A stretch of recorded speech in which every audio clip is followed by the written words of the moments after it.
Buenos días. Vamos a tener 15 minutos, así que pido perdón por anticipado de quizás avanzar muy rápido, pero hay algunos temas que quisiera realmente cubrir. El primero es, bueno, ¿de qué estamos hablando cuando hablamos de la expansión del móvil o los móviles? Fundamentalmente lo que estamos haciendo es definiéndolo en términos de tres dimensiones. No es un movimiento incremental en el sentido de pensar, bueno, aumentamos la velocidad o aumentamos el número de celdas de manera marginal, sino que estamos haciendo es cambiando dramáticamente la función del móvil desde el punto de vista de una cobertura uniforme del territorio nacional, pero sobre todo enfatizando aquellas áreas donde se concentra la actividad productiva, obviamente llegando a las zonas aisladas, porque uno de los temas que tenemos que realmente tratar cuando uno habla de impacto en la estructura productiva es la minería, por ejemplo, la agricultura de precisión, el soporte de dispositivos de diversa magnitud.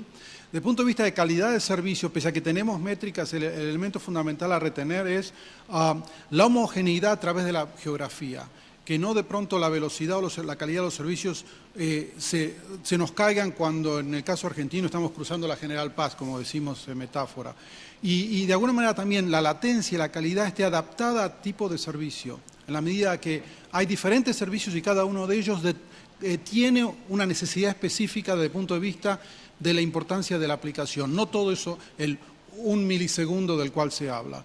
Y tercero, desde el punto de vista de infraestructura, obviamente esto tiene una cantidad de implicancias en lo que tiene que ver con la densidad de radiobases, el tipo de espectro que tenemos que alcanzar, desde el espectro tradicional, las bandas medianas y las bandas milimétricas, aún aquel espectro sin licencia que nos ayuda a nosotros a apalancar los efectos del Wi-Fi, Bluetooth y otro tipo de aplicaciones. Obviamente la oportunidad del slicing de la red para adaptar el nivel de servicios y calidad y una base común compatible. Es decir, la noción del seamless en estos servicios es fundamental a partir de todas estas tecnologías. Entonces, este es el concepto. Y de alguna manera, cuando estamos hablando de este concepto, más allá de aplicaciones potenciales, digamos, en el servicio inalámbrico en áreas aisladas a partir del fixed broadband, wireless broadband, lo que estamos hablando acá es impacto en la economía, impacto en empresas, impacto en el sector productivo. Y de alguna manera nuestra presentación va a estar enfocada fundamentalmente en este tema. Hemos tratado y hemos hablado de 4 escenarios de despliegue para tratar de determinar, bueno, cuál va a ser el costo de inversión que este tipo de infraestructura va a tener. Y los 4 escenarios van desde lo que denominamos un escenario urbano-suburbano, que fundamentalmente trata de desplegar estas tecnologías, esta infraestructura en los centros urbanos y las zonas metropolitanas. Que de alguna manera no es, digamos, un escenario ilógico, porque cuando uno ve inclusive la inversión de operadores en muchas de las economías avanzadas, se están enfocando en esas zonas metropolitanas. Pero más allá de eso, los testeamos, hicimos un stress test y diciendo, bueno, al otro extremo, ¿qué pasaría si nosotros extendemos esto al conjunto del territorio nacional? Y en el medio, adaptando los niveles de servicio o disminuyendo algunos niveles de servicio en zonas rurales. Simplemente para modular la inversión que esto implicaría, sobre todo la variable fundamental es cuánto tenemos que invertir en zonas rurales para llegar a tener una cobertura completa en términos de estos servicios. ¿Por qué esto es importante? Bueno, esto es importante porque tiene un impacto en la digitalización latinoamericana. ¿Sí? Uno piensa el factor de digitalización con este tipo de niveles de inversión. Hoy por hoy, América Latina, desde el punto de vista de desarrollo del ecosistema digital, estamos separados del promedio prorrateado de los países industrializados de la OCDE en ciertas dimensiones. Por ejemplo, Argentina o Chile, que son los países más avanzados, estamos todavía separados de 10 u 11 puntos del nivel de digitalización de los países industrializados. Y la variable que de alguna manera nos ayudaría a aumentar nuestro nivel de digitalización es justamente el despliegue de este tipo de infraestructura. ¿Cuánto cuesta esto? Obviamente, en función de los escenarios que estaba planteando anteriormente, hemos definido parámetros y decimos, bueno, para los 6 países que estamos considerando en este estudio, probablemente el nivel de inversión sería alrededor de los $50.000 millones. Si nosotros pensamos en un escenario nacional, estamos hablando de 368.000. Ahora bien, cuidado que esto no significa un salto de magnitud con respecto a la inversión actual, porque hay una sustitución de la inversión. Niveles que están siendo hoy invertidos en tecnologías más legadas estarían siendo transferidas a la inversión en esta infraestructura. Pero la inversión, que fundamentalmente tiene que ver con la densificación de celdas, el incremento de niveles de electrónica, equipamiento y demás, es importante y hay que considerarla. Ahora bien, ¿qué pasa una vez que nosotros hacemos eso y asumamos, digamos, una situación de los niveles de digitalización al día de hoy? ¿Qué ocurriría si nosotros llegamos a invertir en esta infraestructura con los niveles de desempeño de la economía en nuestros países? En primer lugar, el índice de digitalización, y estos son el escenario nacional, o sea, digamos, el escenario de máxima, aumentaría 8 puntos. No en todas las categorías del ecosistema digital, pero fundamentalmente en infraestructura, calidad de servicios, niveles de inversión, conectividad y sobre todo digitalización de la producción, cadenas de suministro, operaciones, canales de distribución. Y les voy a presentar 2 casos específicos de áreas donde veríamos un impacto importante. O sea, 8 puntos. Y si hoy por hoy nos está separando 11 puntos del promedio prorrateo de la OCDE, ven ustedes la palanca que esto significa desde el punto de vista de digitalización para la región. Segundo, si tomamos el impacto directo en el Producto Bruto, esto tiene un impacto de valor del 5% del Producto Bruto. Por los impactos que la digitalización está teniendo en el crecimiento del Producto Bruto a nivel continental. Y esto lo estamos ampliando no solamente a los 6 países, sino al conjunto de América Latina. Es 5%, estamos hablando de un retorno económico fundamental. Quiere decir que cuando nosotros estamos viendo el problema de el retorno a esta inversión de la cual estaba hablando anteriormente, estamos hablando de un retorno económico y social importante. En tercer lugar, si lo empezamos a aterrizar a nivel de ciertos sectores, el primero que hemos tomado es una cadena de valor que liga la industria de la agricultura al procesamiento de alimentos. El procesamiento de alimentos generalmente está ubicado en la contabilidad nacional dentro de manufactura, pero nosotros lo hemos extraído y lo hemos ligado a agricultura. Y esta cadena es fundamentalmente 15% del PIB latinoamericano. Ese es importante. Y si vemos el impacto que esto tendría en esa cadena, desde la digamos, eficientización de la agricultura hasta la introducción de manufactura inteligente en el procesamiento de alimentos, el impacto es bastante importante, es decisivo. En cuarto lugar, el impacto en la manufactura. Hemos sacado de acá el procesamiento de alimentos y el resto de la industria manufacturera nos da un impacto importante porque este tipo de tecnología es un facilitador para la introducción de numerosos conceptos que tienen que ver con la industria 4.0, a la cual voy a retornar en otras transparencias. Y finalmente, en el caso de la logística, el impacto también es importante. Nosotros, uno de los problemas fundamentales que tenemos en América Latina es todavía los costos de transacción que se relacionan con la logística. Por ejemplo, ha habido una inversión importante en puertos, sobre todo, por ejemplo, los colombianos, algunos puertos argentinos. Ha habido algún tipo de inversión en autorrutas, en autopistas, sobre todo los colombianos, Argentina está empezando. Pero en términos de integrar la visión logística de manera integrada, desde el puerto hasta los puntos de distribución, todavía tenemos una visión totalmente parcelizada, fragmentada. Cuestión de que somos muy eficientes en descargar o cargar el puerto, pero para que el camión salga del puerto, de la comunidad portuaria y llegue al punto de distribución final, lo que se llama también última milla en logística, ahí tenemos múltiples ineficiencias donde la tecnología nos puede ayudar. Muy bien, entonces, cuando uno mira el impacto a nivel agregado, para estos 6 países, desdoblamos el impacto en el Producto Bruto por país de la situación, y tenemos 2 escenarios, el urbano-suburbano y el nacional, se ve que el impacto es significativo. La diferencia acá es el impacto en agricultura. Yo no sé si ustedes saben, pero hoy en América Latina 50% de las cosechas se están perdiendo porque no tenemos la habilidad de controlar el producto en estado saludable y para su consumo. 50%. Y más es cuando está el camión llegando a lo que se denomina la playa o al patio de distribución en el puerto hasta que es cargado en el barco para exportación o su distribución. Y, entre paréntesis, el transporte terrestre entre Manaos y San Pablo nos está tomando hoy 2 semanas. 2 semanas. El transporte entre Jujuy y Buenos Aires para azúcar nos está tomando 15 días. Piensen ustedes lo que eso significa desde el punto de vista de salubridad y el aspecto perecedero de la producción agropecuaria.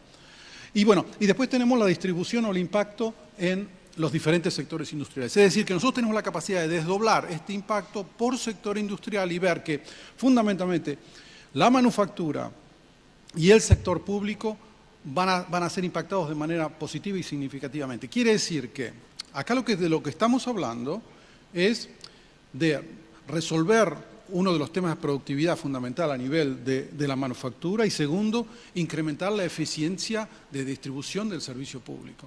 Es decir, estamos trabajando sobre el aparato del Estado para que se torne más eficiente, que son 2 de los más grandes desafíos que tenemos hoy por hoy en América Latina. ¿Cómo lo hemos analizado? Y hemos tomado acá 2 casos. Uno es la manufactura inteligente. Y lo que ustedes ven ahí es, digamos, una cadena de valor estilizada que va desde los proveedores de insumos, de nivel 1 a nivel 2, la cadena de suministro dentro de la industria, la fábrica, si se quiere, y los canales de distribución. Bueno, lo que ocurre es que tenemos una cantidad de que se denominan habilitadores o casos de uso. Es decir, cada uno de estos estadios puede ser incrementado en su eficiencia por diferentes oportunidades de aplicación, desde la digitalización de diseño, al seguimiento de activos fijos y la trazabilidad, el almacenamiento inteligente y demás. Esto ha sido, digamos, quien tiene el liderazgo en la documentación de los casos de uso son los alemanes, que tienen un catálogo de 400 casos de uso en fabricación inteligente. Ahora bien, nosotros no decimos que esta inversión de la cual estaba hablando es directamente aquella que es la aplicación del caso de uso, pero es el facilitador. Si nosotros no tenemos la tecnología desde el punto de vista del móvil para implementar estos casos de uso, estos beneficios de los cuales estamos hablando no se van a realizar. Y la mayor parte de la introducción de avances, como está ocurriendo hoy en las industrias líderes de América Latina, tomen un Bimbo o, por ejemplo, que está en muchos casos Arcor también, están invirtiendo, pero invierten en un caso de uso dentro de la empresa. Y el gran desafío que tenemos es cómo reducimos los costos de transacción o interorganizacionales entre la empresa y sus proveedores, entre la empresa y el mercado, o entre la empresa y las autoridades aduaneras, porque tienen que realmente llevar adelante la aprobación para la importación, o sea que exportación. Entonces, el móvil acá es el factor de base que nos permite a nosotros implementar esta 4.0. Obviamente, en el caso de manufactura inteligente, como decíamos anteriormente, el retorno a la inversión es importante y lo vemos en cadenas de aprovisionamiento, costo de materias primas. Es decir, estos números nos permiten a nosotros determinar que vamos a poder aumentar la competitividad de la industria manufacturera y, sobre todo, ponernos a nivel mundial en una situación donde podemos competir con otros países. En el caso de la logística, es lo mismo, misma cadena de valor, pero diferentes casos de uso, que tienen que ver más con comunicaciones interorganizacionales. Obviamente ahí reconocer el blockchain, la trazabilidad y demás. Nuevamente, tecnología que nos facilita ese tipo de casos de uso e impactos importantes en logística. En logística nosotros tenemos 12% del costo del producto final en Argentina es costo logístico. Fíjense ustedes. 12%, y la comparación con los benchmarks mundiales, estamos hablando de, en los países, las economías avanzadas es del 5%. Si nosotros eficientizamos esta cadena de valor, pero el beneficio es obvio. Muy bien, ¿qué tenemos que hacer? Lo que estamos planteando acá, y voy a necesitar 5 minutos más, lo que necesitamos acá es cambiar digamos, el abordaje del problema. Esto no es un problema incremental, donde seguimos, digamos, desplegando radiobases a un ritmo natural o seguimos haciendo política pública de manera independiente. Tenemos que cambiar la manera como estamos abordando el problema, tanto de política pública como de implementación de este tipo de iniciativas a nivel del sector privado. Entonces, lo que nos planteamos acá son 5 ejes, que después los voy a desarrollar un poco más. Primero, para que esto se materialice, no es simplemente la responsabilidad de operadores o del gobierno. El sector privado, el sector productivo, tiene que asumir la responsabilidad de desarrollar esta innovación, introducirla en sus unidades productivas y de alguna manera obtener los beneficios. Si no, vamos a tener una infraestructura de clase mundial, pero todavía un sector productivo que está operando a los niveles de lo que está operando hoy. O sea que hay responsabilidad del sector productivo para que incorpore estas ventajas dentro de sus propios procesos de negocios. Segundo, un tema de espectro, y acá, bueno, estoy hablando a los conversos, porque la necesidad de obtener espectro, acciones de espectro adicional para implementar estos sistemas es muy relevante, sobre todo cuando estamos llegando al tema de bandas milimétricas. Y ahí, obviamente, las economías avanzadas nos están marcando el camino, si se quiere. Tercero, nuevos mecanismos de financiamiento. Acá hay que reconocer que tenemos que evolucionar a mecanismos de financiamiento de lo que se denomina en Estados Unidos o en finanzas internacionales el blended finance, donde haya una contribución del sector privado, una contribución del sector público, una contribución de los bancos de desarrollo. Fundamentalmente porque hay que reconocer que, bueno, los niveles de inversión son importantes, pero también hay que reconocer que la tarea es tal que requiere responsabilidad de todas estas fuentes de financiamiento en un marco integrado. Y para que exista ese marco integrado, tenemos que definir visiones que vayan más allá de cuánto va a tener que invertir el operador. El concepto de blended finance se origina en Estados Unidos en los años 80, cuando en los años 80 el gobierno promulga el Water Act, o sea, la ley de agua, que dice: agua es un derecho para toda la población y vamos a tener que desarrollar los mecanismos para que el agua potable llegue a todos. Bueno, esa es la idea acá, definir la visión, y la visión se engarza con el futuro latinoamericano, si se quiere. En cuarto, el contexto de seguridad y privacidad. Esto es un tema, es una derivada normal de lo que estamos planteando, porque esta infraestructura está desplegada con un nivel de intensidad mucho más importante, y hay que reconocer que puede tener puntos de falla y tenemos que desplegar los mecanismos necesarios para controlar esos puntos de falla. Y finalmente la quinta es un plan digital segmentado y efectivo. Y el plan digital lo que apunta es, primero, a tener esa visión estipulada de qué es lo que queremos hacer, cómo integramos las diferentes iniciativas en un marco coherente y cómo medimos su cumplimiento y su retorno a la inversión. Es decir, nosotros en planificación hablamos siempre de... Hay 2 tipos de planes: los planes abrochados y los planes integrados. Un plan abrochado es aquel donde tomamos las iniciativas de cada parte del gobierno, las ponemos en un solo documento y les ponemos un gancho. Pero no hay una integración conceptual a nivel de visión y a nivel de retorno y los efectos dialécticos que existen. Para que ello ocurra, y partiendo de la cadena de valor original, lo que tenemos que hacer es, en primer lugar, estimular la innovación e inversión industrial. Y aquí el sector privado, y de alguna manera nosotros pertenecemos a la misma comunidad por el lado de la operación, pero nuestros pares por el lado de la manufactura, de la agricultura, tienen que reconocer la importancia de lo que significa innovación y desarrollo de aplicaciones. Nosotros podemos ayudar, pero en última instancia es su responsabilidad. Segundo, maximización del uso del espectro, y eso definitivamente entra dentro del dominio de las políticas públicas nuestras. Las barreras a la inversión y el concepto que estábamos hablando anteriormente de blended finance, en el sentido de reconocer que en muchos casos, más allá de la necesidad de coordinación de fuentes de financiamiento, lo que tenemos que ver es que existen barreras que no nos permiten eficientizar la inversión. Barrera número 1, por ejemplo, redundancia en la inversión. Y yo lo he visto sistemáticamente en todo país latinoamericano, que a veces tenemos despliegue de infraestructura redundante. Barrera número 2, obstáculos a la inversión. Barrera número 3, erosión de beneficios porque el dinero está siendo invertido en áreas que nos reducen la inversión de capital. Obviamente ahí entramos en una discusión tributaria, entramos en una discusión de permisos especiales o impuestos específicos, de la cual muchos de ustedes están familiarizados, pero definitivamente lo tenemos que abordar de manera integrada. ¿Cuál es el impacto sistémico que todo esto puede llegar a tener en los niveles de inversión? Intervención número 4, el ambiente de seguridad y privacidad, encarado por el Estado, obviamente, porque esta es una de las áreas que en responsabilidad pública o privada el Estado tiene que asumir el liderazgo, pero que se permee sobre el conjunto de la sociedad. Y finalmente el último es el plan, la integración, la visión. La coordinación para nosotros es fundamental, porque de lo que estamos hablando acá es encarar la siguiente etapa de desarrollo económico y social para América Latina.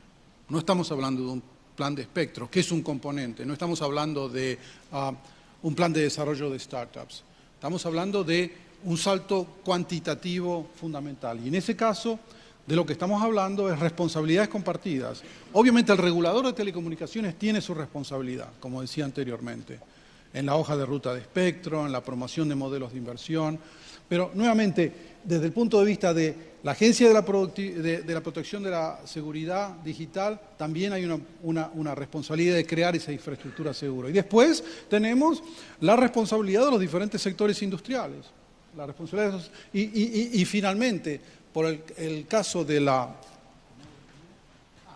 gobiernos locales, reconocer que acá no podemos tener al subsoberano, es decir, al gobierno municipal y al gobierno provincial, operando en diferentes longitudes de onda con el gobierno nacional. Y desafortunadamente todavía tenemos estructuras jurídicas que garantizan ese nivel esa diferenciación entre los diferentes niveles institucionales. Esto no es posible seguir adelante. Tenemos que tener un solo objetivo, nos ayuda a resolver problemas de redundancia entre gobiernos provinciales y nacionales, y nos ayuda también a resolver el problema de la coordinación y el reconocimiento de que uno no puede ir digamos, en una dinámica opuesta a lo que está planteándose a nivel nacional. Para ilustrar el problema, desde el punto de vista de densidad de celdas, fíjense los niveles que estamos hablando desde el punto de vista del cambio del paradigma. Obviamente, como ustedes saben, este tipo de infraestructura requiere un aumento en órdenes de magnitud fundamental en el número de celdas, y estos son modelos de simulación que hemos desarrollado para cada uno de los países, que en términos del número de celdas estamos hablando de 4 veces más de lo que tenemos hoy, entre 4G, 5G y demás. Obviamente esto nos crea una presión y un tema que tenemos que resolver desde el punto de vista de, bueno, ¿qué va a ocurrir con los permisos municipales? Porque con estos ritmos de despliegue, si se nos plantean obstáculos en el despliegue, obviamente no lo podemos materializar. O sea que, desde el punto de vista de política pública, como decía al principio, esto no es incremental. Acá tenemos que cambiar la dinámica de despliegue y la dinámica de permisos que nos permitan desplegar esta infraestructura. Para terminar, el plan para nosotros es fundamental y esto tiene una cantidad de ejes que tienen que ser cumplidos. Primero, ¿quién manda? Nuestra experiencia nos indica y nuestra visualización de los casos internacionales que en la medida de que esto es una visión país, es responsabilidad fundamental del Poder Ejecutivo para liderar esto. Y no puede ser delegada a estamentos inferiores, ni siquiera a nivel provincial. Tiene que ser el Poder Ejecutivo, como lo es en Corea, como es en Singapur, parcialmente como es la canciller alemana, donde dice, este es nuestro objetivo de desarrollo para la nación. Porque estamos hablando de aumento de la competitividad a nivel internacional. Estamos hablando de un componente esencial de eso. Segundo, priorizar y evitar las redundancias. Esto para nosotros es fundamental. Nosotros vemos que hay costos derramados de inversión por la redundancia que de alguna manera estamos perdiéndonos capacidad de eficientizar esos montos. Pero eso, les digo, se ve en infraestructura, se ve en inversión de capital humano, se ve en desarrollo de startups. Por ejemplo, les doy un ejemplo, y si me permiten un poquito de tiempo. Los gobiernos latinoamericanos están invirtiendo hoy alrededor de 20.000 millones de dólares en el desarrollo de startups. 20.000 millones, que no es una cifra mala cuando uno piensa. 20.000 millones, teóricamente podríamos tener un buen impacto. ¿Qué pasa? La redundancia. Tenemos entre iniciativas, sobre todo a nivel de las ciudades, de gobiernos nacionales, de diferentes ministerios, Se está perdiendo el impacto que podríamos tener si pudiéramos racionalizar esa inversión y determinar, digamos, avenidas coherentes. Tercero, preciso diagnóstico de oferta y los determinantes de la inversión. ¿Dónde necesitamos y dónde vamos a tener el retorno? Pero para eso necesitamos datos. Para eso necesitamos ver, bueno, como un poco el análisis que estamos haciendo, cuál es el impacto y los costos, la inversión, los costos intermedios, los insumos de telecomunicaciones y su impacto en cada sector productivo y ver cuál va a ser el retorno. Pero necesitamos el tablero, digamos que nosotros lo estamos desarrollando en función de ese trabajo, pero los gobiernos lo tienen que tener. Necesitamos un análisis prospectivo de la demanda y ver dónde esto va a crecer. Por ejemplo, ¿qué puede llegar a ocurrir en sectores de minería? ¿Cuánta demanda vamos a tener ahí? ¿Cómo la satisfacemos inmediatamente? ¿Cuánto en agricultura de precisión? Nosotros asumimos acá un 20% de penetración de la agricultura de precisión. ¿Qué pasa si nosotros podemos desbloquear la inversión en agricultura de precisión en el sector agropecuario y de pronto se nos sube a 50%? Y de pronto tenemos una multitud de camiones que están pidiendo, yo quiero, no, olvídense un milisegundo, pero yo quiero una latencia de 5 para monitorear la eficiencia de mi espacio productivo. Bueno, si no se nos salta, vamos a tener que tener una manera de acomodar la inversión. Necesitamos estimular la confianza digital y bajar los costos de transacción. A mí me parece que uno de los problemas que tenemos fundamental, yo no le llamaría tanto costo de transacción, sino costo de coordinación. Tenemos muchos esfuerzos, pero hay fallos de coordinación entre los diferentes estamentos, entre los diferentes actores, inclusive dentro de los gobiernos a nivel nacional. Y eso lo tenemos que resolver. Y no lo quiero plantear de una manera ofensiva, pero más allá de tener una mesa coordinadora, lo que tenemos que tener es un direccionamiento de la visión y de alguna manera que cada una de las instancias institucionales y privadas se alinee con esa visión. Y es una reconsideración de cuál es el papel que el sector privado va a tener que cumplir dentro de este marco, mucho más proactivo, mucho más involucrado en esas decisiones nacionales.